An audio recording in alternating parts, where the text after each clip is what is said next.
Net, a very good morning to you and thanks for your time. We do have a bit of a delay in our line, so we'll work around that. Good morning, Iveka, and thank you very much for the opportunity. Jeanette, let's start off with clarifying from Momentum side, what's the reason that this payout has been denied or declined? Iveka, let me give you some background and context. The main issue here really is the non-disclosure of some very important medical information. And the problem we have is that when you enter into an insurance contract, you do it in good faith right at the start of the policy. And in this case, there was some medical information that was very important for us to be able to determine the risk and whether, in fact, we were able to extend the cover to the client that was never disclosed to us. Now, Jeanette, just for those of us who aren't sure how insurance actually works, or what goes into sort of approving a policy and then a payout as well, how would you prove, or what proof do you have as to the condition that you say Mr. Ganas was suffering from, and when he actually, or if he actually even knew that he had this condition? Iveka, it actually is quite a simple process. Right at the beginning, we have a medical questionnaire which actually is quite simple and quite clear. And it would go through condition by condition and ask a client whether they have ever suffered from certain conditions and also whether they've ever sought treatment for these conditions. In this case, for blood sugar levels, diabetes, and so forth. And then what happens is that in case you answer yes to any of those questions, we give you the opportunity to give us more information, and that also puts us in a position to fully assess the medical condition of the client. So in this case, if the client indicated to us that he has ever had any test in this regard, we probably would have asked for medical examinations, further examinations on the client, and that then puts you in a position to determine whether the client's health is such that you would in fact extend the cover to them. So I'm understanding from what you're saying, Jeanette, is that Mr. Ganas did not disclose this at the time, but even if he didn't, I'm curious to know, how do you know that he even knew that he had diabetes, or whether this was something how do you know that he actually had it if he even said no right at the beginning? What happened between then and the time that he was killed that revealed that information to you? Iveka, when we get to claim stage, especially for large cover cases and also when we have a claim within a certain short period of time after the policy was issued, we do some random checks. And in this case, when we applied for some random tests on the client in terms of whether his medical history, it actually came to light that very, very shortly, in fact, a week or so before he took out the policy, he actually did go for some tests regarding his raised blood sugar levels.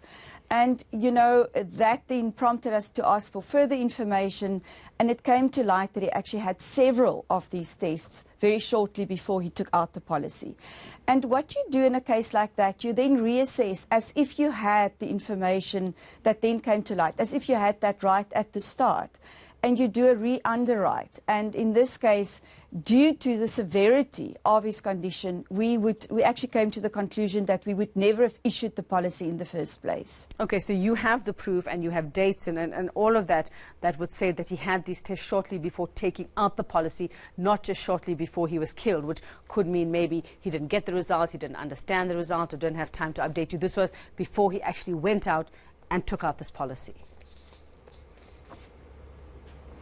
That's correct. Literally days before the policy was taken out, he actually had these tests, and he was in possession of all of the information. Now, it's often hard to understand your condition, but in this case, the questions are quite clear, and it simply asks you, have you ever been tested? Are you aware of any of these conditions? And, the simple thing is for full disclosure to answer yes, which then put us in a position to assist you in the process going forward to assure that we take the right decisions for you and on your behalf. So those tests that he had shortly before taking the policy, Jeanette, did they come to the conclusion that he actually had diabetes? Was it just issues with his blood sugar at that point, which could have just been temporary maybe and not necessarily diabetes? Yuveka, yes, so it wasn't diabetes at all. And, we also have to be careful. I mean, this is it's confidential information.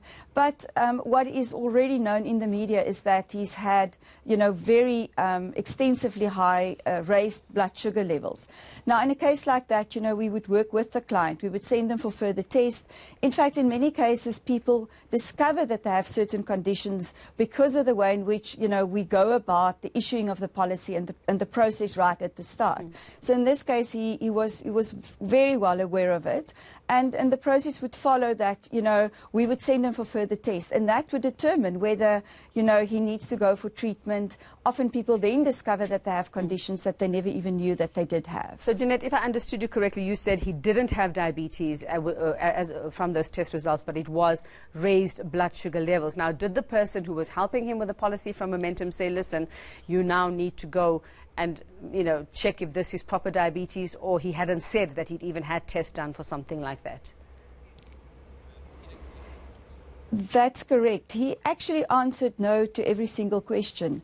And, that's part of the process. If someone, give us any indication that they have been that they have been going to tests, or, that they are suffering from anything, that gives us enough information to work with them and send them for further tests. In this case, there was absolutely no disclosure whatsoever. Okay, so the issue here may not even be whether he had diabetes or not. It's the fact that it is what you say is the non-disclosure, whether it turned out to be diabetes or not, because his wife's saying she was never aware that he had chronic diabetes. There was no medication that was being taken before applying for this policy. That is not the main point. The point is that he did not disclose, if I'm understanding you correctly, that he'd actually had. It's that technicality about answering that questionnaire.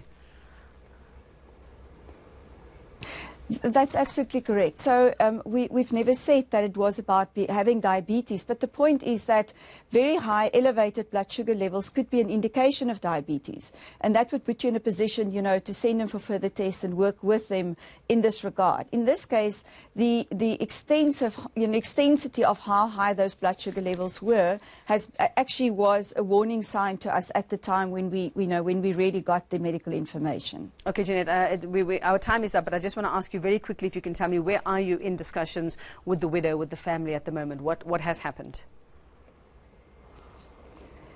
Yuveka, what we have done, in line with our normal policy, is that if we get to a claim stage and decline the cover, then we do repay the premiums, all of the premiums that they have been contributing throughout. And we're also working, with the widow in terms of an accelerated payout that was done on this policy right at the start to assist with funeral cover. And we're also working with them in regards to that. Okay, thanks very much for that. And that is Jeanette Murray. She's Momentum Investment CEO, joining us from Cape Town. A very, very complicated story indeed.